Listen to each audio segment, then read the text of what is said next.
नमस्कार। इस विशेष कार्यक्रम में आप सभी का स्वागत है। मैं हूं संजीव उपाध्याय।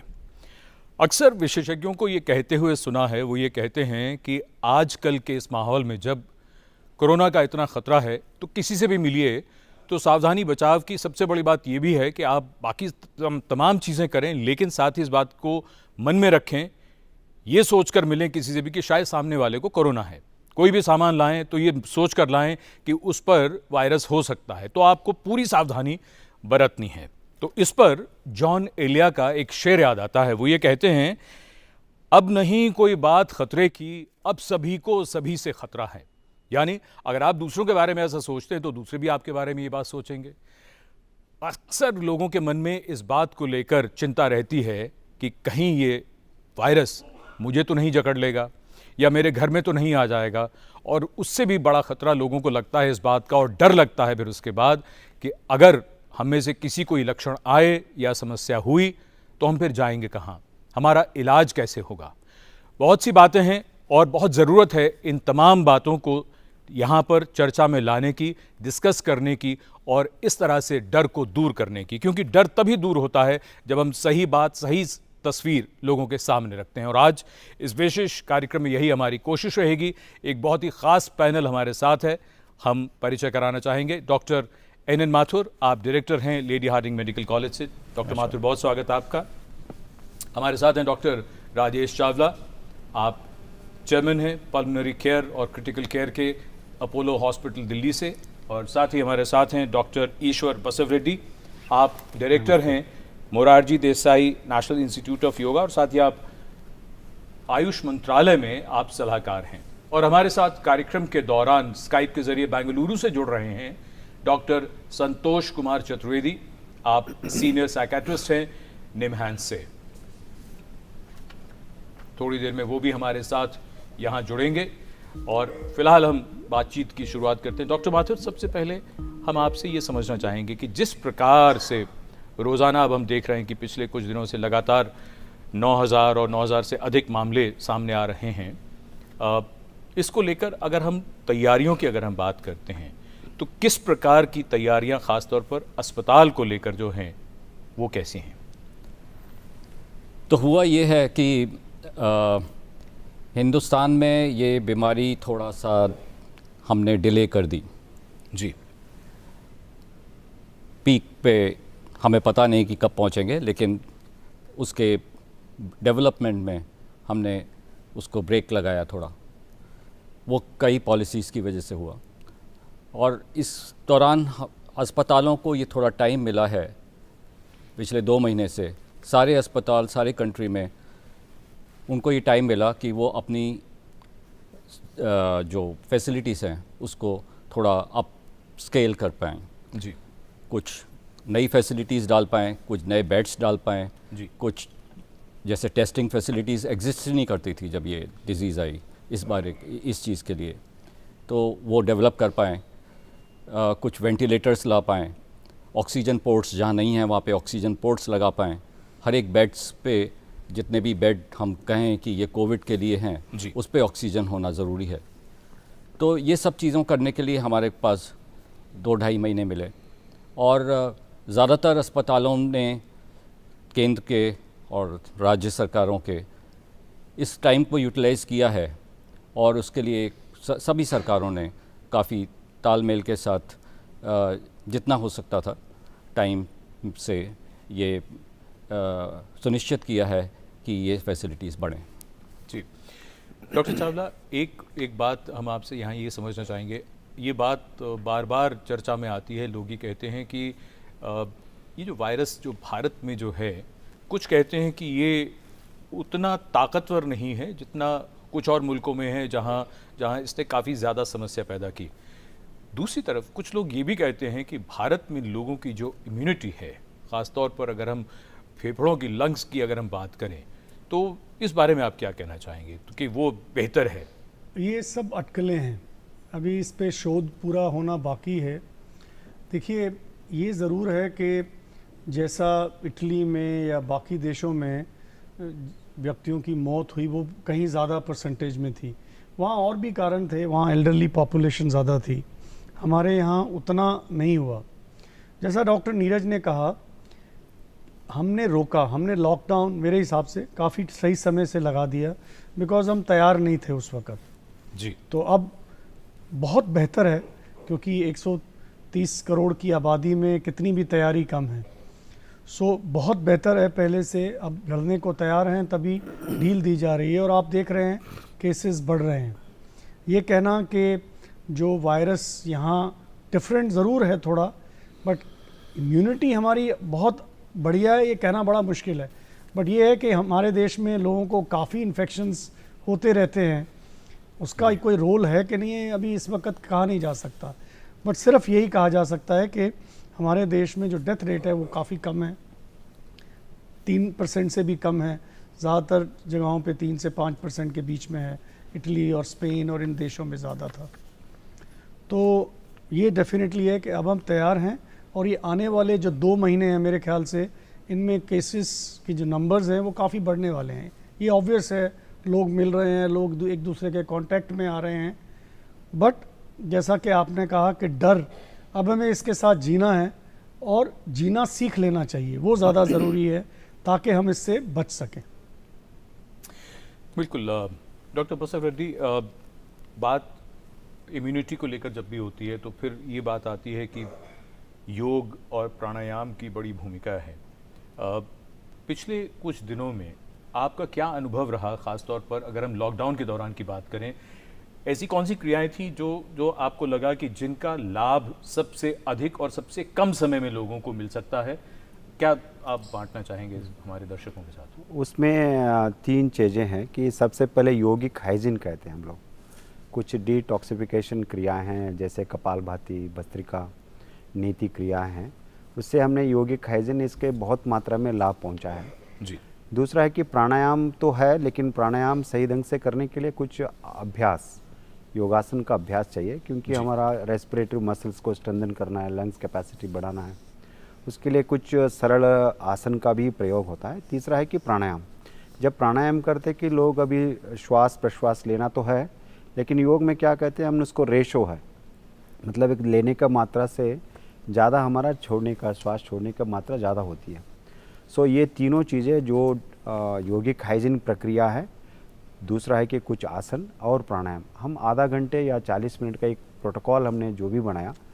बहुत सारे आप वेबसाइट में देख रहे हैं कि बहुत सारे लोग ऑनलाइन में योग सिखा रहे हैं, इसका बहुत लोग लाभान्वित भी हो रहा है। उसके साथ साथ हमें इम्यूनिटी बढ़ाने के लिए आयुष मंत्रालय ने एक अच्छा सूची जारी किया है। कुछ हमारा आहार विधियों में भी हम कुछ बदलाव लाए, जो हमारा हेल्दी डाइट रहे वो हमारा इम्यूनिटी बढ़ाने में जो आएगा। मैं अभी पिछले 2 महीने में देख रहा हूँ आयुष मंत्रालय के जो भी सूची जारी की है उस पर बहुत दिलचस्पी दिखा रहे हैं।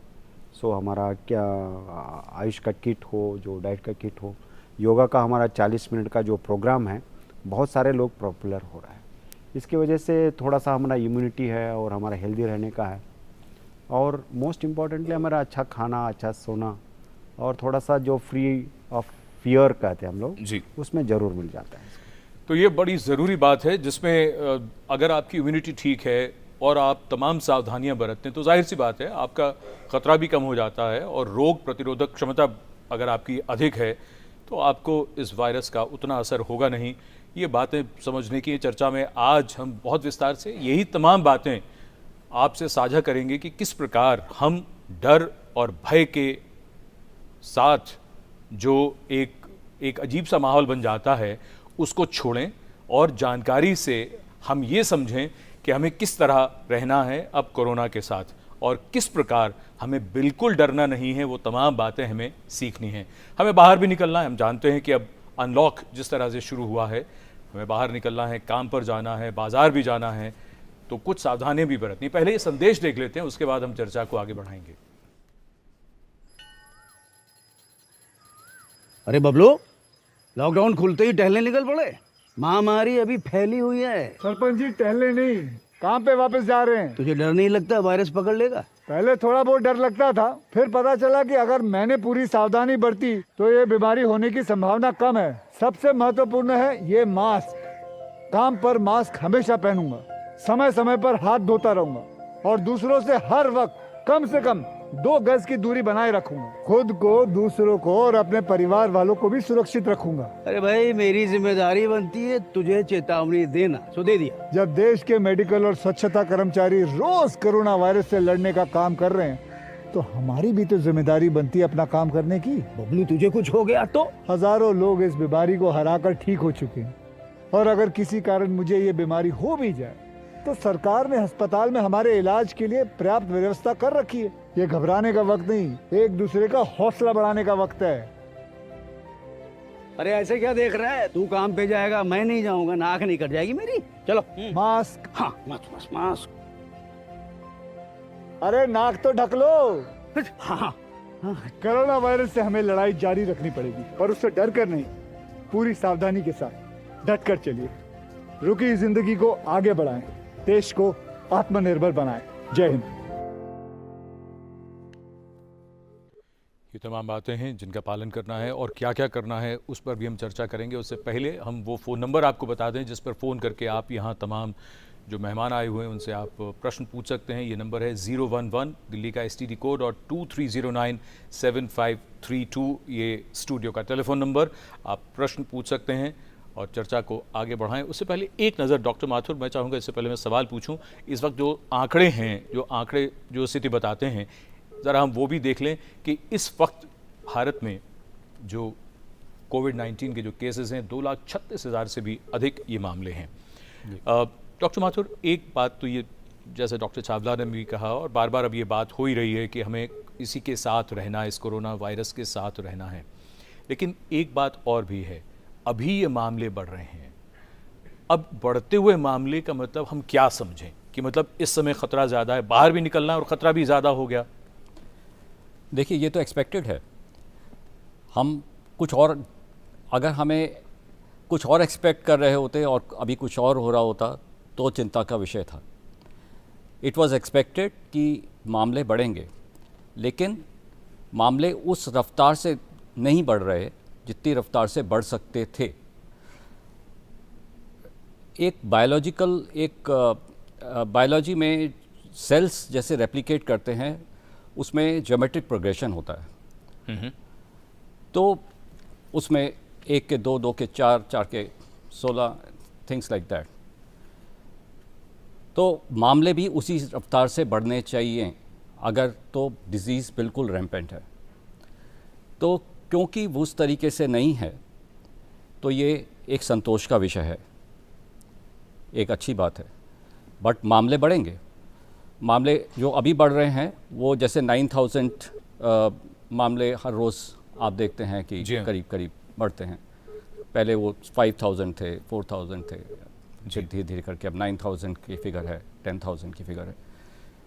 तो वो इतना वो तब है जबकि लॉकडाउन का असर दिख रहा है और जो भी लोगों ने एहतियात बरती हैं उसका असर है, नहीं तो ये मामले ज़्यादा होते। तो एक अपने आप में कॉन्फिडेंस आना चाहिए कि जो आपने पॉलिसी बनाई है इट हैज़ वर्कड। उसमें बहुत ज़्यादा चिंता करने की बात नहीं, क्योंकि पॉलिसी हैज़ वर्कड। अब इतने मामले भी नहीं बढ़े, और या इतने मामले अगर बढ़ें तो हम उसको कंट्रोल कर पाएँ या उसको ट्रीट कर पाएँ, वो एक ज़रूर विषय है और उसके ऊपर पूरी कार्रवाई होनी चाहिए और we should be prepared for that and we are preparing for it. ठीक है, इस पर हम और चर्चा करेंगे। डॉक्टर चावला, एक बात बताइए, अब बात ये है कि अब टेस्टिंग को लेकर बात है कि अगर किसी को सिम्टम्स लक्षण नहीं आ रहे हैं तो फिर टेस्टिंग नहीं होगी या ज़रूरत नहीं टेस्टिंग की, और बहुत से मामलों में अगर लक्षण बहुत ज़्यादा नहीं है तो घर पर ही रहें, होम क्वारंटीन रहें और घर पर ही ये तमाम इलाज हो जाएगा। अगर हम बात करें तो होम क्वारंटीन, आप क्या सलाह देना चाहेंगे हमारे दर्शकों को, क्योंकि इस वक्त मौसम ऐसा है, गर्मी है, फिर पता चलता है कि शाम को बारिश हो गई, मौसम ठंडा भी हो गया। गर्मी है तो लोग ठंडा पानी भी पीते हैं, फ्रिज की रखी हुई और चीज़ें भी खाते हैं, गला भी ख़राब हो जाता है, तो डर लगने लगता है। तो बार बार ये शब्द आज कार्यक्रम में बार बार आता रहेगा, डर, भय, आशंकाएं, तो ज़रा ये दूर करते चलें, बताइए। देखिए, जैसा हम यही डिस्कस कर रहे हैं कि अब इसके साथ रहना है। ये कुछ समय लगेगा जब ये इसके जो केसेस हैं वो कम हो जाएंगे, ये नहीं है कि इतने जितने अभी हो रहे हैं हर रोज़ ये इतने ही रहने वाले हैं।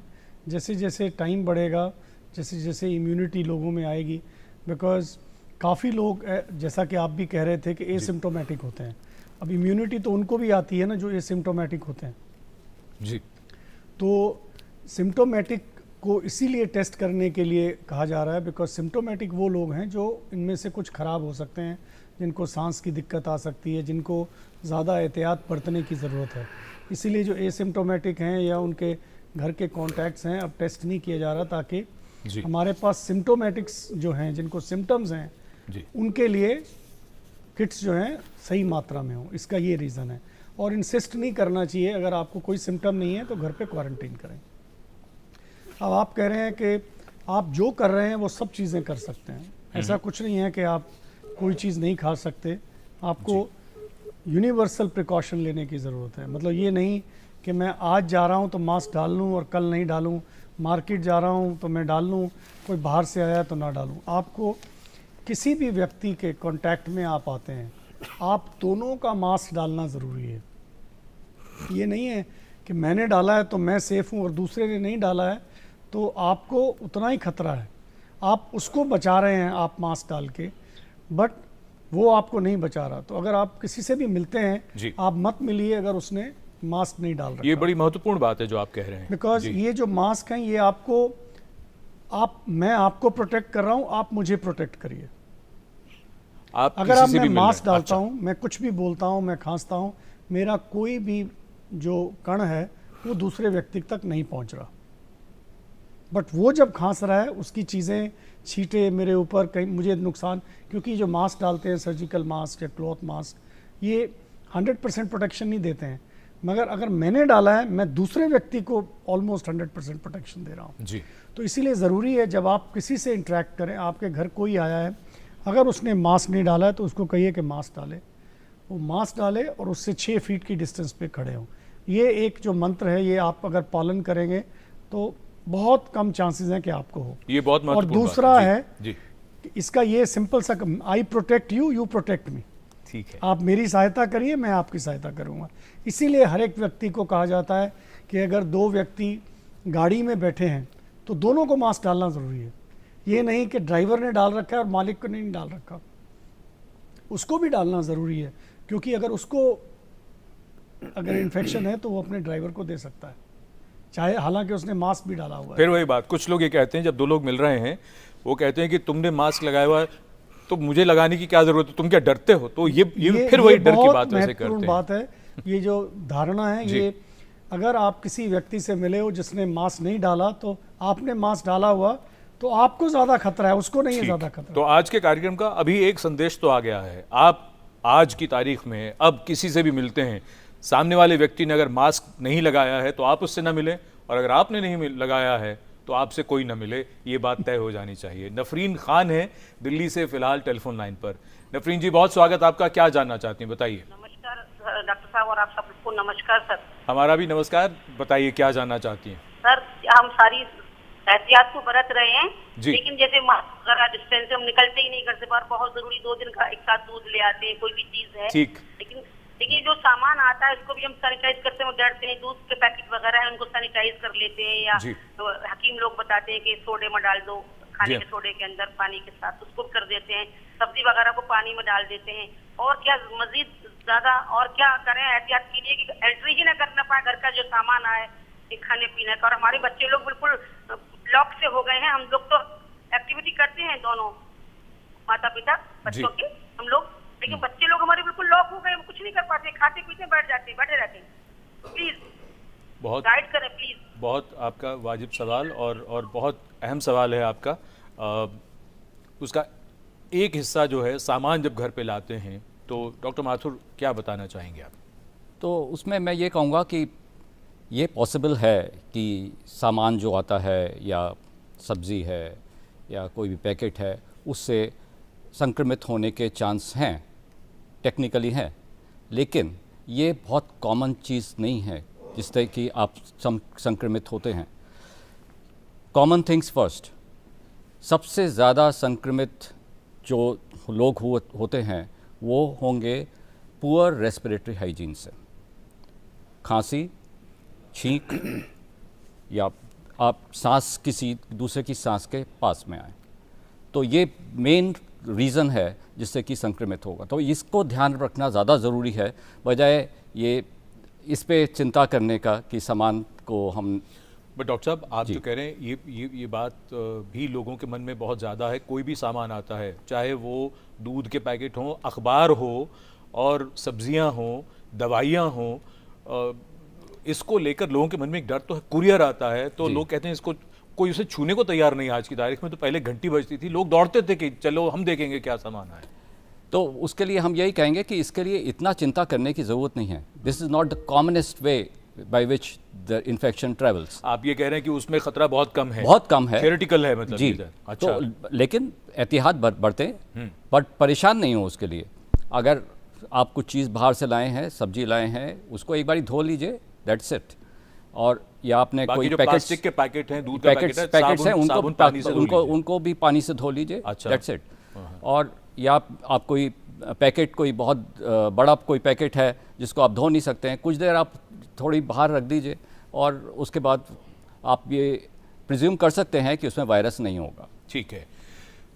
डॉक्टर चावला, इसी बात को और उनकी जो बात का, नफरीन जी की बात का एक और जो हिस्सा था वो उसके कि मास्क भी लगा रहे हैं, डिस्टेंसिंग भी कर रहे हैं, सब कुछ कर रहे हैं बच्चे, लेकिन लोग घर में जैसे बंद से हो गए हैं।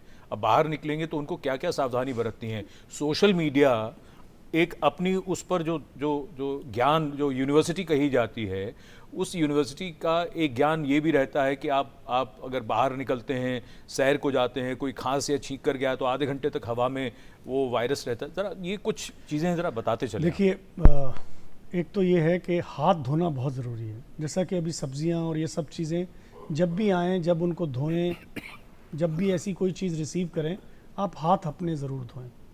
और वो सामान धोने के बाद अपने हाथ धोना बहुत ज़रूरी है। बिकॉज आपके हाथ अगर साफ़ हैं तो अगर आप नोज़ को टच भी करते हैं तो हाथ साफ़ हैं तो कम चांसेस हैं कि आप इन्फेक्शन ले जाए। मतलब फिर भी अगर मैंने हाथ धोए हुए, मैं ऐसे करता भी हूँ, अच्छा। तो कम चांस हैं। अगर मैंने किसी वस्तु को छुआ है और मैंने हाथ नहीं धोए जी, मैंने ला के कोई पैकेट रख दिया और उसके बाद हाथ नहीं धोए, तो उसमें थ्योरेटिकल जो कह रहे हैं बहुत कम चांसेस होते हैं इन्फोमाइट से होने को, बट है ये थ्योरेटिकल रिस्क है। तो इसीलिए एहतियात वहाँ भी बरतने में कोई हर्ज नहीं। ठीक है, एक तो ये बात हो गई। जी। दूसरी, आप वो कह रहे थे कि बच्चे बाहर जा रहे हैं। देखिए, बच्चे भी बड़े भी जो भी घर से बाहर निकलेंगे, क्या सावधानी बरतेंगे? सबसे ये समय नॉर्मल, बिल्कुल नॉर्मल जैसा तो नहीं है। जब ज़रूरी नहीं है तो बाहर नहीं निकलें, पहले बात तो ये है। अगर आपको मार्केट जाने की ज़रूरत नहीं है तो ऐसे घूमने के लिए मत चले जाएं। पहली बात तो ये है, फालतू में बाहर जाने की ज़रूरत नहीं है। दूसरा, जब भी बाहर जाएं तो बच्चे को बता के बोलें कि जैसे कहते हैं ना, अपना ख्याल रखना। अब कह रहा मास्क डाल के रहना, ये हमें कहना पड़ेगा। बिकॉज अगर उसने मास्क उतारा और कहीं किसी जगह पे उसने सावधानी नहीं बरती तो वो हो सकता है। और हो सके तो एक छोटी सी शीशी ना, ये जो सैनिटाइज़र होता है, वो अपने जेब में रखना बहुत ज़रूरी है। ये दो चीज़ें अगर आप रखेंगे, दूर खड़े होंगे और जहाँ भी किसी वस्तु को टच करते हैं तो अपने हाथ थोड़ा सा सैनिटाइज़र डाल के और उसको हाथ को अच्छी तरह से अगर आप वॉश करते रहते हैं तो आपको जो रिस्क है वो बहुत कम है। इन्होंने बच्चों की बात उठाई। देखिए, बड़ों को तो आप समझा लेंगे, लेकिन बच्चे तो खेलते हुए या बाहर निकले, मास्क को छू भी लिया या ध्यान उन्होंने नहीं दिया, उनको क्या कहना चाहेंगे? तो उनको समझाना पड़ेगा आपको। अच्छा, बच्चे बहुत जल्दी समझते हैं, ऐसी बात नहीं है। अगर बच्चों को ये समझाया जाए, बच्चों की रादर हमसे ज़्यादा होती है समझने की शक्ति। अगर उन्हें सही तरीके से समझाएंगे तो वो एहतियात बरतेंगे। बच्चों को वैसे भी इस बीमारी का रिस्क फॉर्चुनेटली बहुत कम है, बट हमें उनको जहाँ तक हो सके इससे बचाना चाहिए। चलिए, तो बच्चे खेलने जाएं पार्क वगैरह में? पार्क में जाएं, बट बहुत इकट्ठे ना हों। बिकॉज अगर बहुत ज़्यादा इकट्ठे होते हैं तो फिर संक्रमित होने के चांसेस रहेंगे। जी, देखिए, ये भी बड़ा मुश्किल समय है। बच्चे आपस में मिलके ना खेलें, ये आज के दौर में ये भी करना पड़ेगा बच्चों को। और फिलहाल हम बेंगलुरु चलते हैं, जहां हमारे साथ जुड़ रहे हैं डॉक्टर संतोष चतुर्वेदी। आप सीनियर साइकेट्रिस्ट हैं विमैन से, और साथ ही आप चेयरपर्सन हैं national task force for psychological action plan for covid, ministry of health and family welfare से। डॉक्टर चतुर्वेदी, आपका बहुत स्वागत। नमस्कार। Thank you. डॉक्टर चतुर्वेदी, सबसे जो अहम सवाल सबसे पहले हम आपसे यही करना चाहेंगे कि कोरोना वायरस के इस दौर में सबको डर बहुत लगता है, तो ये जो डर है इसका सबसे बड़ा कारण आप क्या मानते हैं? मृत्यु का डर है या लोगों को लगता है कि मतलब ये एक अदृश्य चीज है, हमको दिखती ही नहीं है तो हमें पता ही नहीं कि ये है क्या? देखिए, हमारे देश में इस भय के कई कारण मैं देख सकता हूं। एक तो ऑफकोर्स क्योंकि ये जो वायरस है जिसके बारे में उतना ज्यादा नहीं पता है, इसका कोई इलाज नहीं है, बड़ी जल्दी फैल जाता है, तो लोगों को एक भय वायरस की वजह से है। दूसरा भय उनको ये है कि कहीं उनकी वजह से उनके परिवार वालों को, मित्रों को ये फैल ना जाए, तो इस वजह से भी होता है। तीसरा भय ये है कि पता नहीं कितने दिन रहेगा, ये दोबारा आएगा नहीं आएगा, उसके बारे में लगता है। लेकिन हमारे देश में एक और कारण भय का ये हो गया था, क्योंकि जब लॉकडाउन किया तो बड़ा स्ट्रिक्टली किया, पुलिस आ गई बीच में, तो जब भी पुलिस आती है तो लोग घबरा जाते हैं। लोग सोचते हैं पुलिस का, जबकि पुलिस ने बड़ा अच्छा काम किया है, लेकिन लोग पुलिस से डरते हैं, तो जितना वायरस से डरते हैं उतना पुलिस से भी डरते हैं, वो भी एक कारण बन गया भय का। लेकिन एक बात मैं कहना चाहूंगा, भय जो है यहाँ इतना बुरा नहीं है। मैं तो ये कहूंगा, वो डर गया वो बच गया, क्योंकि अगर लोग डरेंगे तो फिर अपने घर में रहेंगे, सावधानी से रहेंगे, इधर उधर नहीं निकलेंगे। दूसरा ये हुआ कि डर की वजह से लोगों ने इसके बारे में जानकारी प्राप्त करना शुरू की, लोगों में बहुत ज्यादा जागरूकता बढ़ गई है, अवेयरनेस बढ़ गई है, सरकार में अवेयरनेस बढ़ गई है, पब्लिक में अवेयरनेस बढ़ गई है, और स्कूल कॉलेजों में बच्चों में अवेयरनेस बढ़ गई है। तो ये नहीं है कि भय की वजह से बुरा ही बुरा है, भय का एक अच्छा भी है। लेकिन इस भय की वजह से कुछ लोगों ने आत्महत्या भी की है, और कुछ लोगों को आत्महत्या करने का डर भी लगता है। उन्हें ये गिल्ट होता है कि मेरी वजह से किसी और को ये बीमारी हो जाए, क्यों ये, और क्योंकि ये थोड़ी बड़ी रैपिडली प्रोग्रेसिंग बीमारी है, और इसका इलाज क्योंकि नहीं है तो केवल वेंटिलेटर पर रहना पड़ता है, रेस्पिरेटरी वो उनको चाहिए होती है सहायता। तो लोगों को ये पता है कि बहुत मुश्किल है। तो आजकल देख रहे हैं लोगों के अस्पतालों में, लोगों को इसमें अपने आप को संभालने के लिए बहुत कष्ट हो रहा है। तो भय के कई सारे कारण हैं। डॉक्टर चतुर्वेदी, अब ये जो भय है उसके आपने कुछ फायदे भी बताए कि लोग जानकारी बहुत रख रहे हैं, लेकिन इस भय का दूसरा जो नुकसान जो हो रहा है वो ये कि जो भी कोई बात कह देता है, भले ही वो सही ना हो, प्रामाणिक ना हो, लोग उस पर भी भरोसा कर लेते हैं क्योंकि वो डरते हैं। जबकि हम दूसरी तरफ ये भी देख रहे हैं कि बहुत से मामले, और हमारा रिकवरी रेट बहुत अच्छा है, और 80% मामलों में जैसा आप सब बताते हैं कि उसमें तो किसी तरह की कोई दवाई की, किसी इलाज की ज़रूरत ही नहीं पड़ती, यानी हॉस्पिटलाइजेशन की ज़रूरत नहीं है। तो डर का एक नुकसान ये भी तो हो रहा है। ये बिल्कुल ठीक कहा आपने, और इसका एक कारण ये भी है कि इसकी जानकारी इतनी ज्यादा हो रही है सोशल मीडिया में, मास मीडिया में, टेलीविजन पे। जैसा कि आप ध्यान दें कि पिछले कुछ दिनों में 90-95% समय समाचारों में केवल कोरोना के बारे में होता है। मान लीजिए एक मरीज भी बढ़ जाता था तो वो हेडलाइन बन जाती थी, तो लोगों को उससे भी बहुत परेशानी होती थी। तो इसके लिए मैंने सोचा है कि जैसे हर्ड इम्यूनिटी होती है वायरस के लिए, एक हर्ड इम्यूनिटी है जो सुनी हुई इम्यूनिटी है। लोग अफवाहें घबरा जाते हैं, अफवाहें वायरस की तरह ही तेज बढ़ रही हैं। वायरस बाद में जाता है, अफवाहें पहले पहुंच जाती हैं। तो उसको सही करने के लिए लोगों को ऑथेंटिक सोर्स हैं, जैसे ministry of health and welfare की साइट है, WHO की साइट है, और जो बड़े साइंटिफिक लोग हैं डॉक्टर से उनको पूछना चाहिए, ना कि लोग जो अपनी तरफ से बना देते हैं कि हो सकता है ऐसे फैल जाए, ऐसे इस तरह से अपनी इम्यूनिटी बढ़ाइए, इस तरह से ये काम करिए, इस तरह से ये काम मत करिए। तो उससे क्या है, बहुत बहुत हानि हो रही है।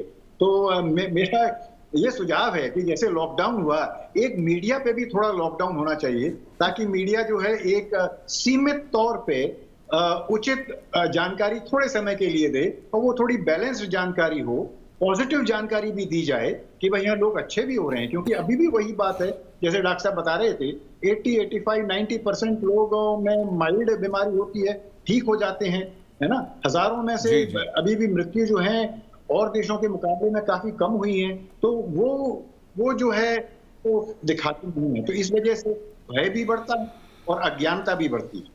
डॉक्टर चतुर्वेदी, आप बिल्कुल ठीक कह रहे हैं। और मीडिया की जहाँ तक बात आती है, कुछ जगहों पर हमने देखा है, अभी पिछले दिनों एक खबर थी, एक राज्य में 3 केसेस मिलने से हड़कंप शब्द का इस्तेमाल किया। हड़कंप इतना बड़ा शब्द है, उसको 3 केसेस मिलने पर, जब रोज़ाना हज़ारों और दुनिया भर में इतने केसेस होते हैं, तो फिर हड़कंप शब्द का इस्तेमाल इस तरह से करना, जिससे जाहिर सी बात है एक पैनिक क्रिएट होता है। अभी हम फिर लौटेंगे आपके पास, उससे पहले विजय लक्ष्मी है नागपुर से टेलीफोन लाइन पर। विजय लक्ष्मी जी, बहुत स्वागत। क्या जानना चाहती हैं, बताइए। विजय लक्ष्मी जी, अपने टीवी सेट से थोड़ी सी दूरी बना लें।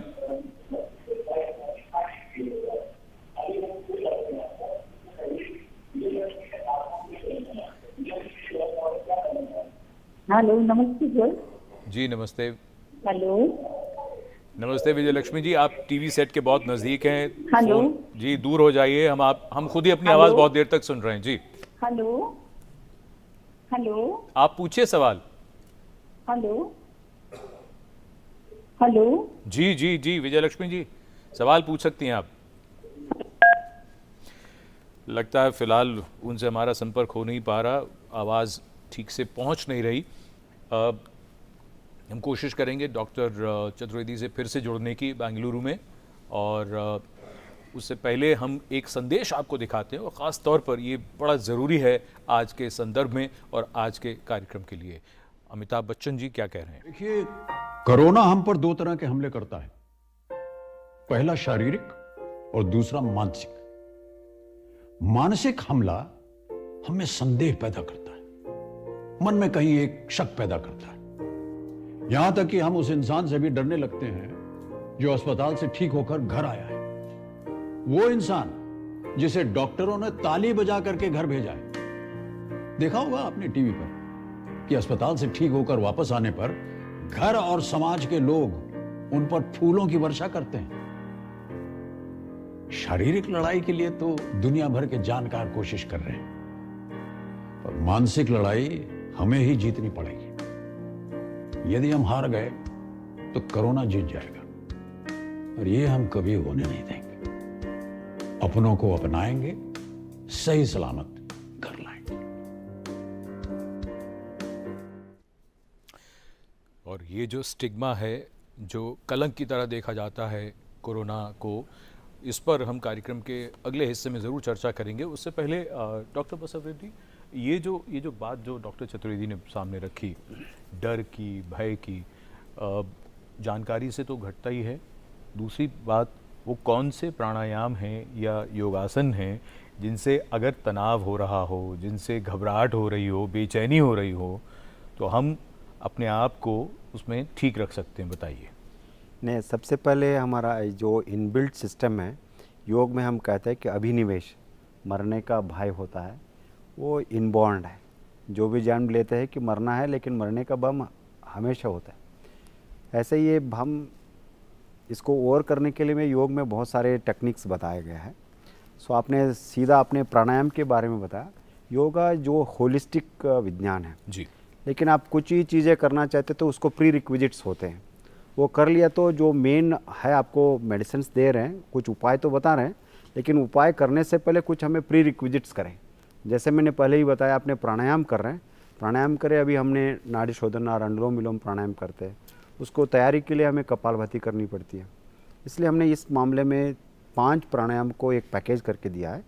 एक तो वात नीति, जैसे अपने सांस स्थिर ढंग से लेना है। दूसरा है कपालभाति। कपालभाति के बाद हमने नाड़ी शोधन प्राणायाम करते हैं, उज्जाई और भ्रामरी। ये सारे 5 मिनट और 20 मिनट लगता है हमें 5-5 बार ये सही ढंग से करने से। जी, उसे पाया गया है कि हमारा जो स्ट्रेस की वजह से, डिप्रेशन की वजह से जो भी विपरीत परिणाम होते हैं उसको कम हो जाती है। सो हमने निमांस के साथ भी बहुत सारे पहले रिसर्च भी किया इस प्राणायाम के, इस मामले में नहीं है, लेकिन जनरली हमने डिप्रेशन है और एक्सपेशली जो कोविड पेशेंट्स है उनका केयर गिवर्स हैं। सो पहले वहाँ साइकेट्री पेशेंट्स है, उनका केयर गिवर्स पर योग का बहुत अच्छा असर पड़ा है। हमने ये रेकमेंड कर रहे हैं कि थोड़ा नीति करें, कपालभाति करें, अनुलोम विलोम प्राणायाम, उज्जाई प्राणायाम और भ्रामरी प्राणायाम।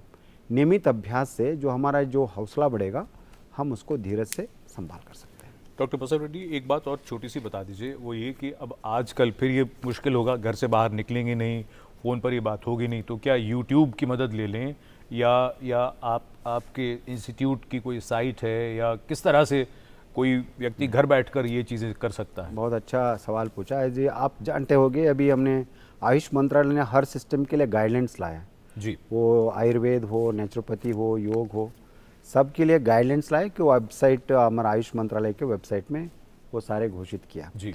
और उसके साथ साथ हमारा आयुष मंत्रालय और हमारा इंस्टीट्यूट, सो जो भी अब अभ्यास करना है, एक एक अभ्यास का हमने वीडियो क्लिप है। हमने कॉमन योगा प्रोटोकॉल पिछले 5 साल से हम दुनिया भर में अभ्यास कर रहे हैं, उसको सही ढंग से कैसे अभ्यास करना है वो भी किया है जी। हर रोज़ हमारे संस्थान की वजह से सवेरे 6 बजे से लेकर 8 बजे तक 45 मिनट का एक अच्छा कैप्सूल लेकर जो सब लोग उसको देखकर आराम से कर सकते हैं विथ प्रिकॉशन के साथ, वो हम बताते हैं कि इस आसन को करने में क्या क्या प्रिकॉशन होना चाहिए जी। वो सारे बनकर हमने अच्छी ढंग से जो वैज्ञानिक ढंग से है, लेकिन हम ट्रेडिशन, ये कहाँ अवेलेबल है? ये जो हमारा आयुष मंत्रालय के वेबसाइट पर है और फिर हमारा मोरारजी देसाई इंस्टीट्यूट के सोशल मीडिया सारे प्लेटफॉर्म में भी है जी। और फिलहाल महाराष्ट्र से चंद्रकांत मिश्रा जी हैं टेलीफोन लाइन पर। चंद्रकांत जी, सवाल पूछे, क्या जानना चाहते हैं, बताइए। हेलो जी मिश्रा जी, सवाल पूछिए, बताइए क्या जानना चाहते हैं।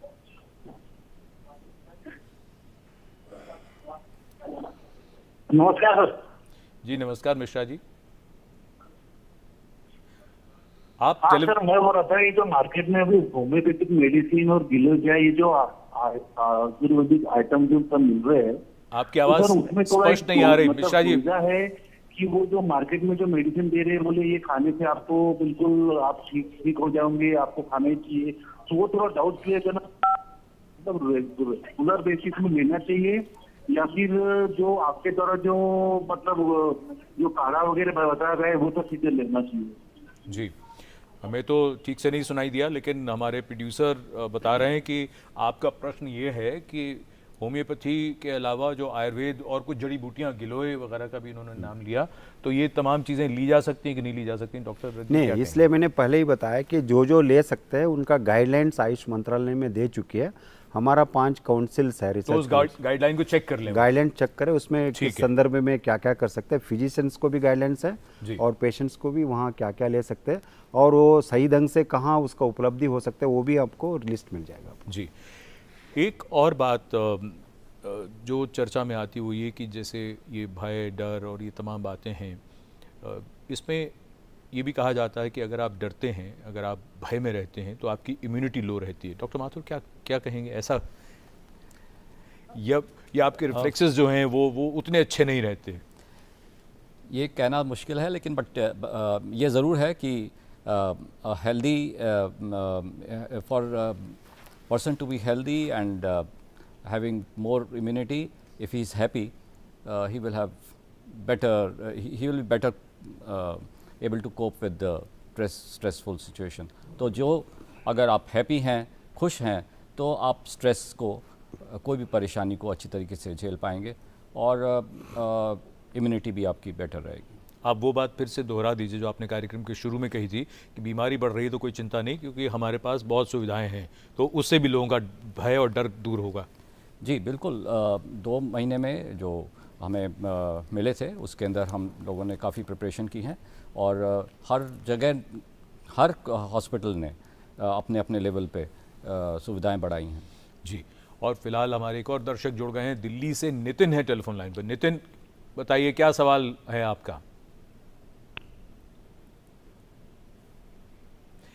नितिन जी, सवाल पूछिए, हम सुन रहे हैं, बताइए क्या जानना चाहते हैं? सर नमस्कार, मेरा सभी डॉक्टरों को भी नमस्कार। सर मैं ये पूछना चाह रहा हूँ कि एक हमारे घर के सामने एक भैया है, तो वो ना हमारे घर आ गए थे कुछ दिन पहले जी। तो वो जैसे मतलब खाना डिस्ट्रीब्यूट करते थे, गरीब लोगों को देते थे, तो उनको फीवर हो गया था, तो वो अपने घर में आराम करने लगे और उन्होंने चेकअप भी नहीं कराया, लेकिन वो क्वारंटीन हो गए थे। तो वो हमारे घर कुछ सामान लेने आए थे, तो उसके बाद मतलब वो मम्मी से उन्होंने कुछ सामान लिया, तो अगले दिन उनको भी, मम्मी को भी फीवर हो गया, फिर मुझे भी हो गया, फिर भाई को भी हो गया, फिर मतलब भाभी को, मतलब सबको बुखार हो गया, मेरे फादर को छोड़। तो हालांकि हम सब अब ठीक हैं, कोई दिक्कत नहीं है, बट मैं ये जानना चाह रहा हूँ ये कोरोना तो नहीं हो गया कुछ, मतलब इस तरह का कुछ डाउट है। ठीक है डॉक्टर हालांकि चावला, हमने चेकअप नहीं कराया। ये कितने दिन पहले की बात है? ये 1-1.5 हफ्ता हो गया और अब सब ठीक है हम अब। डॉक्टर चावला, हाँ देखिए, ये समय है जब कोरोना एक पैंडमिक है, तो कोई भी बुखार अगर होता है आपको उस नज़र से देखना पड़ेगा, क्योंकि ये आपकी सारी फैमिली को हुआ है, तो बहुत चांसेस हैं कि कोरोना हो। ये कहना मुश्किल है कि आपको उनसे आया या कहाँ से आया, बट ये हो सकता है कोरोना। आपको जिसकी जांच करा लेते तो अच्छा है। 10 दिन बीत चुके हैं तो बहुत चांसेस हैं कि आप सबको मेरे ख्याल बहुत ज़्यादा सिम्टम नहीं है जो आप घर पे ही हैं। अगर ठीक हो गए हैं तो अभी कम से कम 10-12 दिन और घर पे ही रहिए और बाहर मत जाइए। जी, एक और बात जो अक्सर कहा जाता है कि कोई जो संक्रमित व्यक्ति के संपर्क में आता है, ये संपर्क में आना क्या है और कितनी देर का संपर्क? कुछ लोग कहते हैं कि 15 मिनट का कांटेक्ट होना चाहिए, फिर जो आपने बात शुरू में कही थी कि ड्रॉपलेट जब तक नहीं जाएगा तब तक नहीं हो, तो संपर्क को जरा स्पष्ट करिए। ये संपर्क की बात तो होती है, ये क्या है? अनप्रोटेक्टेड संपर्क सबसे अच्छा। पहले तो अगर दोनों ने मास्क डाल रखा है, 6 फीट की दूरी से खड़े अच्छा, हैं। यहाँ माफ कीजिए आपको रोक रहा हूँ, 2 लोग हैं, 2 में से एक व्यक्ति इन्फेक्टेड है, संक्रमित है, पॉजिटिव Infected है, ठीक, दोनों ने मास्क डाल रखे हैं, दोनों 6 फीट की दूरी पे खड़े हैं, तो आपको कोई रिस्क नहीं है उससे, कोई रिस्क नहीं है। अगर वो इन्फेक्टेड है भी तो। अच्छा, तो वो संपर्क की बात क्या होती है कि संपर्क में आए और ऐसा हुआ? अगर आप संपर्क में आए एक व्यक्ति के जिसने मास्क नहीं डाल रखा था, आपके पास खड़ा था, आपसे बातें कर रहा था और पता लगा कि उसको कोरोना हो गया, तो आप कैंडिडेट हो सकते हैं कि आपको भी कोरोना हो जाए, कोविड हो जाए। ये इसीलिए जो मोटो है कि मैं आपकी सहायता करता हूं, आप मेरी करिए। दोनों मास्क डालें और दूरी पे खड़े हों जब भी इंटरेक्ट करें, और हाथ धोएं। सबसे ज़्यादा ज़रूरी ये 3-4 चीज़ें अगर फॉलो करें तो बहुत कम चांसेस हैं कि आपको ये बीमारी संक्रमित तो करेगी। हमारे जो दर्शक पूछ रहे थे उनके लिए अब आपका क्या जवाब है कि अब वो निश्चिंत आप रहें? निश्चिंत रहें, और क्योंकि 10 दिन से ज़्यादा बीत चुके हैं जी, अभी गवर्नमेंट भी 10 दिन बाद अगर सिम्टोमेटिक को भी एडमिट करती है, 10 दिन बाद डिस्चार्ज कर देते हैं। हालांकि अब टेस्ट करने की उस वक्त ज़रूरत नहीं होती है जी। अब क्योंकि इन्होंने टेस्ट पहले नहीं कराया, तो इसको मान के चलें कि कोरोना था। कम से कम 10 दिन और घर पे रेस्ट करें और लोगों के कांटेक्ट में ना आए, बाहर ना जाएं। ठीक है, हम डॉक्टर चतुर्वेदी से जोड़ने की कोशिश करते हैं, देखते हैं कि वो हमारे साथ हैं बेंगलुरु से। डॉक्टर चतुर्वेदी, क्या आप हमें सुन रहे हैं? तो हम आपसे अब ये जानना चाहेंगे, आप जो कोविड पेशेंट्स हैं उनके साथ भी आप काम करते हैं, उनकी जो मानसिक दशा है उसको बेहतर बनाने के लिए उनको आप परामर्श भी देते हैं। मैं आपसे यहाँ ये समझना चाहूँगा किस तरह की उनकी मानसिक दशा होती है बीमारी के दौरान जब वो अस्पताल में होते हैं, और क्योंकि और ख़ास तौर पे उन लोगों की जो पहले से किसी और बीमारी से ग्रस्त हैं, क्योंकि सुना है कि उन लोगों को मानसिक दबाव ज़्यादा रहता है। बिल्कुल सही बात कही आपने। जिन लोगों को कोई और भी बीमारी रहती है, जैसे डायबिटीज है, बीपी है, और या किडनी की डिसीज है और कोई डिसीज है, अगर उनको कोरोना हो जाए तो ये हम लोगों को पता है कि उनमें मोर्टेलिटी अधिक होती है, तो उन लोगों को भी ये पता है, तो उससे भय और ज्यादा बढ़ जाता है। बाकी जिन लोगों को कोरोना होता है, हम लोग जो देख रहे हैं वो ये है, एक तरह से भय तो है ही, इसके अलावा डिप्रेशन हो जाता है। अगर वो लॉकडाउन में रहते हैं, आइसोलेशन में रहते हैं, तो लोनलीनेस फील होती है, बोर्डम फील होता है। इसके अलावा तरह तरह की शंकाएं उनको आती हैं कि कहीं ये दोबारा नहीं हो जाएगा, कहीं मेरी वजह से औरों को तो नहीं फैल जाएगा, कितनी बार ये रहेगा। कभी कभी ये पढ़ते हैं सेकेंड वेव आएगी, थर्ड वेव आएगी, इस वजह से उनको चिंता रहती है। लेकिन हमें ये भी देखना है कि इसके लॉन्ग टर्म इफेक्ट क्या हों। जैसे हम लोगों ने पुरानी जो वायरल इन्फेक्शन हुए हैं पिछले 10 साल में, 15 साल में, उसमें ये देखा है कि लोगों को इसकी जो एक पीटीएसडी जैसा प्रभाव होता रहे। जब भी कोई आगे चल के कोई फ्लू भी होगा तो उनको लगेगा कहीं कोरोना तो नहीं हो गया, और जो उस समय हुआ कहीं वो दोबारा से उस तरह की परेशानियां ना हो जाएं। तो इस तरह से एक भय की मात्रा उनमें बनी ही रहेगी। तो इसके लिए बहुत आवश्यक है कि वो अपनी लाइफ को नॉर्मलाइज करें और सही ज्ञान प्राप्त करें। ज्ञान ही जो है भय को कम कर सकता है, अज्ञानता भय को बढ़ा दे। और जैसा कि देख रहे हैं हम लोग, तो बड़े कोई दवाइयां निकल के आएंगी, बहुत रिसर्च चल रही है ग्लोबली, और आशा है कि सूनर और लेटर इस तरह का इसका कुछ इलाज भी निकल के आएगा। उसके बाद ही जो है लोगों को एक तरह से सांत्वना मिलेगी कि अब हम सुरक्षित हैं। जी बिल्कुल। और फिलहाल हमारे एक दर्शक राजस्थान से दौलत राम जी जुड़ गए हैं। दौलत राम जी, क्या सवाल है आपका, पूछ लीजिए जी। कि जो ये एलर्जी होती है ना, जैसे परफ्यूम एलर्जी, डस्ट एलर्जी, और आपके बीड़ी सिगरेट की, धूम्रपान की, स्मोकिंग की एलर्जी, तो ये एयर पॉल्यूशन की एलर्जी, तो इसमें क्या मतलब ये संक्रमित हो सकते हैं? क्या इसमें किस तरह मतलब सावधानी बरतने की आवश्यकता है? मतलब आप ये पूछ रहे हैं कि जिनको एलर्जी होती है क्या उनको ज्यादा खतरा है, ऐसा कुछ पूछ रहे हैं? जी जी ठीक है। डॉक्टर चावला? ऐसा कुछ नहीं है, संक्रमण का जो रिस्क है वो बराबर है, चाहे वो आप एलर्जिक हैं या एलर्जिक नहीं है, वो सभी का बराबर है। वो सबका बराबर है। और एक जो भय की आज बात कर रहे हैं जी, सो बहुत ज़रूरी है, जो आंकड़े डॉक्टर नीरज ने शुरू में कहे कि डरने की ज़रूरत नहीं है। 100 में से 80 भी नहीं, 85% लोगों को बहुत माइल्ड डिजीज़ होती है। 15% हॉस्पिटल में जाते हैं, उनमें से 4 या 5% आईसीयू में जाते हैं, और 0.5% वेंटिलेटर पे जाते हैं। सो बहुत कम हैं जो बहुत सीरियस होते हैं। सो इसलिए डरने की ज़रूरत नहीं है। अगर आप पूरी एहतियात बरतिए, अगर हो भी गया है तो अपने अंदर डर मत लाइए, उसकी केयर करिए, आप ठीक हो जाएंगे। एक छोटी छोटी टिप्पणी चाहूँगा मैं ऑक्सीजन लेवल को लेके। इस बीमारी में ऑक्सीजन लेवल बहुत क्रिटिकल है, तो ऑक्सीजन लेवल की कितनी ज़रूरत और कितना महत्व रहता है? और सबसे बड़ी चीज़ ये है कि एक डर ना लगे और इस तरह की चीज़ ना हो, उसमें अगर ऑक्सीजन लेवल अगर सब अपना ठीक रखें, जो स्वस्थ भी हैं, वो कितनी ज़रूरी बात हो जाती है? जो घर पे आइसोलेट कर रहे हैं जी, जो डॉक्टर्स हैं, गवर्नमेंट है, सबको कह रही है कि घर पे ऑक्सीमीटर रखें। ठीक है। ऑक्सीमीटर एक छोटा सा इक्विपमेंट है जो 1500 के आसपास आता है। उसको आप सिंपल उंगली में टच करते हैं तो वो आपको ऑक्सीजन बताता है। जी। अगर ये 94% से ज़्यादा है तो ये नॉर्मल है। अगर आपकी 93 या 92 होने लग गई है तो आपको डॉक्टर से कंसल्ट करना चाहिए। कई बार क्या होता है, वो गलत लगाने से भी कम आती है। अगर एक जगह कम आ रही है तो दूसरी जगह लगाइए।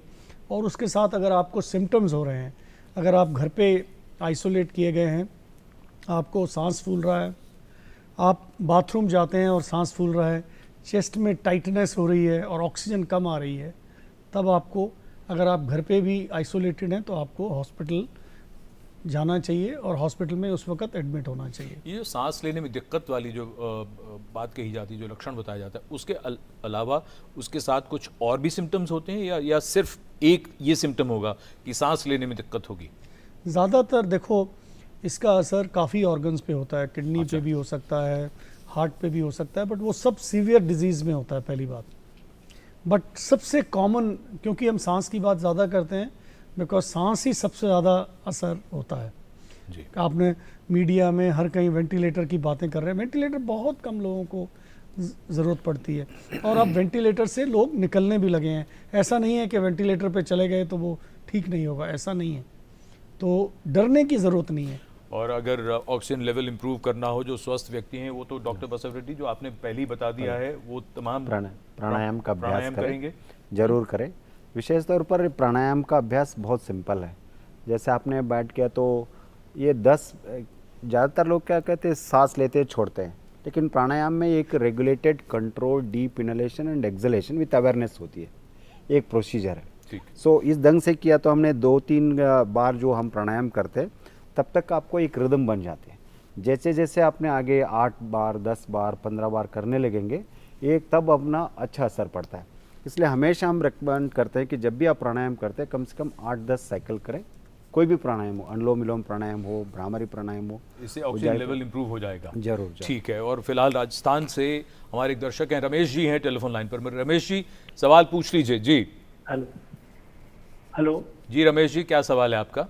हाँ, मेरा सवाल ये है जी कि कुछ लोग ऐसे हैं जिनको सिम्टम्स नहीं है, तो और वो मान लो पॉजिटिव हैं, तो क्या वो अपने आप नेगेटिव हो जाएंगे कभी? जी डॉक्टर माथुर, क्या कहना चाहेंगे? एसिम्प्टोमेटिक।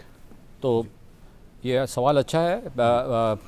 जिनको सिम्टम्स नहीं है और जिनको सिम्टम्स हैं, वो with treatment without treatment negative हो जाएंगे, क्योंकि इम्यूनिटी आएगी और वो नेगेटिव हो जाएंगे। तो ये डिपेंड करता है कि कुछ लोग 2 हफ्ते में नेगेटिव हो जाएंगे, कुछ लोग थोड़ा टाइम लेते हैं, लेकिन they will become negative as the immunity increases. जी डॉक्टर चतुर्वेदी, जो थोड़ी देर पहले हमने एक संदेश देखा था एक स्टिग्मा को लेकर, ख़ास तौर पर जैसा कि हम सब ने सुना भी है कि अगर किसी को कोरोना हो जाता है तो उसके परिवार के लोग या उसके आसपास उसके पड़ोसी हैं, मोहल्ले में लोग हैं, सब लोग एक तरह से जैसे कहते हैं भेदभाव करने लगते हैं। और दूसरी तरफ हमें मालूम है कि जो स्वास्थ्यकर्मी हैं, हमारे डॉक्टर्स हैं, जो हमारे कोरोना वॉरियर्स हैं, उनके साथ भी भेदभाव किया जाता है। तो ये जो स्टिग्मा है, इसकी वजह आप क्या देखते हैं? फिर वही डर तो है कि भाई ये इनसे दूर रहो, क्या कहेंगे आप? बिल्कुल बिल्कुल नहीं, बिल्कुल सही कहा आपने। एक तो ये भय है, उन लोगों को ये लगता है कहीं हमें ना हो जाए और हमसे औरों को ना फैल जाए, और इससे हो सकता है बहुत फैल जाएगा।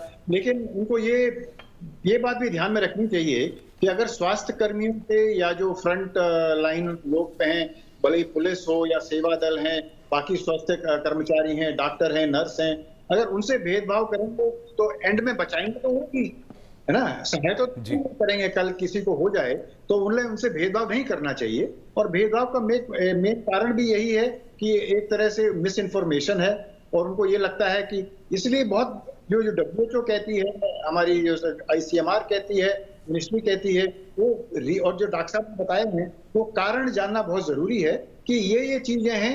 इतनी दूर का डिस्टेंस रखें, मास्क पहने, हाथ धोएं, रेस्पिरेटरी हाइजीन रखें, फिजिकल हाइजीन रखें। ये चीजें हैं, अपने आप को सुरक्षित रखें, औरों को भी सुरक्षित रखें। तो उससे क्या है, भेदभाव को रखने की आवश्यकता नहीं है। बल्कि मैं कहूंगा भेदभाव हटाने का एक तरीका ये है कि अगर लोग आगे आएं और लोगों को भी मदद करें, वॉलंटियर करें, सहायता करें, सरकार की सहायता करें, पब्लिक की सहायता करें, इसमें अपना योगदान दें, तो उससे मिलजुल कर ये जो भेदभाव है, स्टिग्मा है, ये कम हो पाएगा, बल्कि वो पॉजिटिव हो पाएगा। डॉक्टर चतुर्वेदी, एक छोटी सी टिप्पणी मैं और चाहूँगा और फिर आपका धन्यवाद करना चाहूँगा। वो ये कि आप कोविड पेशेंट्स के साथ भी काम करते हैं, तो आप इस दशा से आप कैसे जिसे कहते हैं कि तालमेल आप बनाते हैं? क्योंकि दूसरी तरफ जब आप और लोगों से मिलते होंगे, लोग आपसे ज़रूर पूछते होंगे कि क्या आपको डर नहीं लगता, आप इतना नज़दीक क्यों जाते हैं? बिल्कुल नहीं, आपने बिल्कुल सही सवाल पूछा। लोग नहीं, बल्कि जो घर में लोग हैं, घर वाले भी पूछते हैं कि अपने आप को कैसे सावधान रख रहे हैं या नहीं रख रहे हैं। और जैसा अभी लोगों ने कहा कि देखिए एसिम्प्टोमेटिक लोगों को भी रिस्क रहता है, तो बहुत मुश्किल है। लेकिन उसमें एक जो यूनिवर्सल प्रिकॉशन वाला हिसाब किताब है, वो रखना पड़ता है। एक, अपने आप को पूरी तरह से सुरक्षित रखिए और लोगों को पूरी तरह से सुरक्षित करिए। तो एक सवाल आपने पहले पूछा था, काउंसलिंग के बारे में मैं कुछ कहना चाहूंगा, क्योंकि अब टेस्टिंग से काउंसलिंग, टेस्टिंग के पहले काउंसलिंग करनी चाहिए, बहुत आवश्यक है। वो क्या रहा है, लोगों को एकदम से टेस्ट कर देते हैं, जब तक रिजल्ट आता है तब तक लोगों का बड़ा बुरा हाल हो जाता है। तो भय में रहते हैं पॉजिटिव आएगा कि नेगेटिव आएगा। एक ऐसी परिस्थिति है जहां अगर कोरोना पॉजिटिव है तो ये बात नेगेटिव लोगों के लिए है, अगर कोरोना नेगेटिव है तो वो उनके लिए पॉजिटिव है कि देखिए बड़ा अच्छा हुआ कि कोरोना नेगेटिव निकला। लेकिन हम लोग हमारे जो सहकर्मी हैं उनको भी यही कहते हैं कि अपना मन दृढ़ रखिए, पॉजिटिव एटीट्यूड रखिए, ये एक सेवा की भाव है, करना है, और अगर हम सुरक्षित रहेंगे तो इस पर विजय प्राप्त कर सकते हैं। बहुत धन्यवाद डॉक्टर चतुर्वेदी आपका। अब यही बात मैं डॉक्टर बसव रेड्डी आपसे जानना चाहूँगा, ये सोच कैसे बदली जाए ताकि ये जो स्टिग्मा है, ये जो एक भेदभाव की नज़र से देखना है, ये समाप्त हो। और सबसे बड़ी चीज़ ये है कि जब हम ये कहते हैं कि हमें कोरोना से जीतना है तो अपनी सोच तो बदलनी पड़ेगी। यस, हमने इसको करता है कि अविद्या मतलब इग्नोरेंस, जैसे सभी विशेषज्ञों ने यहाँ बात कर रहे हैं कि जो नॉलेज है, सही जानकारी प्राप्त होना चाहिए। उसके साथ साथ हमारा जो पर्सनल हाइजीन जो हमारा परंपरागत ढंग से आया कि आज उनका सही ढंग से अवेयरनेस भी, जागृति बहुत आ गई है, उसको बरकरार रखना है। और विशेष तौर पर हम इस तौर पर हमारे माननीय प्रधानमंत्री जी ने भी उल्लेख किया कि हमारा योग निद्रा है, ध्यान का अभ्यास है, ये सारे करने से ये जो भय जो अननेसेसरी जो होता है उसको हम मिटा सकते हैं।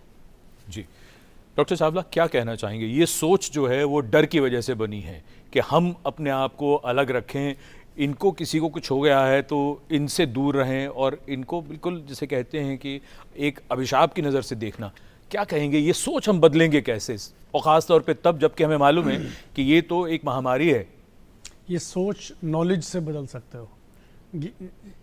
अज्ञानता, जैसे अभी डॉक्टर साहब भी कह रहे थे जी, डॉक्टर चतुर्वेदी, के अज्ञानता ही इसका जो उस तरफ ले जाता है। अगर आपको ज्ञान है, अगर आप इसके बारे में मालूम है, तो आप पूरी तरह से सावधानियां बरतेंगे, तभी आप इससे मुक्त हो पाएंगे। देखो, किसी भी चीज़ का डर अज्ञानता से ही पैदा होता है। जब आपको उसका ज्ञान पैदा हो जाता है तो डर कम हो जाता है। तो हमें चीज़ों को जो मीडिया में कही जा रही हैं, मिनिस्ट्री ऑफ हेल्थ की वेबसाइट्स पे हैं, और जैसे इन्होंने बताया आयुष्मान भारत की वेबसाइट पे है, इन सब चीज़ों का अगर पालन करेंगे तो और इनको पढ़ेंगे तो हमारा जो डर है वो दूर होगा। और हमें किसी भी व्यक्ति को अगर कोरोना हो गया है तो उसको इस तरह से नहीं फील होने देना है, बिकॉज उस पर भी असर होता है और आप भी आगे यही चीज़ स्प्रेड करते हैं। आप अगर उससे सही तरह से व्यवहार करते हैं तो आपको भी जो डर है, आपको भी डर कम लगता है। ठीक। डॉक्टर माथुर, आप क्या कहना चाहेंगे? और ख़ास तौर पे तब जबकि हमारा रिकवरी रेट इतना अच्छा है, लोग ठीक हो रहे हैं, तो ये बात तो निकलनी चाहिए अब लोगों के दिमाग से। तो एक तो ये कि हैव कॉन्फिडेंस, जो भी हमने पॉलिसी बनाई है, जिस राह पे हम चले हैं उसमें कॉन्फिडेंस होना चाहिए, क्योंकि जो rate of progression of disease है, जिसको हम डबलिंग रेट कहते हैं, वो काफ़ी कम है जी। एंड तो काफ़ी टाइम लगाता है उसको डबल करने में। तो इसका मतलब जो हम जिस रास्ते पे चले हैं वो ठीक है और स्ट्रेटजीज़ आर वर्किंग। जी, बहुत धन्यवाद देना चाहेंगे हम आप सभी का। आप सभी यहाँ आए और सबसे बड़ी बात ये कि हमने आज ये समझा कि डर की कोई आवश्यकता नहीं है। जब हम ज्ञान की उंगली थाम लेते हैं तो फिर डर अपने आप गायब हो जाता है, डर का अंधकार छट जाता है। ये बात बहुत ज़रूरी है हम सब के लिए आज समझने के लिए कि अब कोरोना के इस माहौल में जब हम घर से बाहर निकल रहे हैं तो हमें कुछ नई बातों का ध्यान रखना होगा। ये बदला हुआ माहौल है, ये बदली हुई चीज़ें हैं, और इस पर इन पंक्तियों के साथ हम फिर विदा चाहेंगे आपसे। कुछ बंदिशें नई हैं, कुछ फासले नए हैं, कुछ तुम बदल गए हो, कुछ हम बदल गए हैं। धन्यवाद, नमस्कार।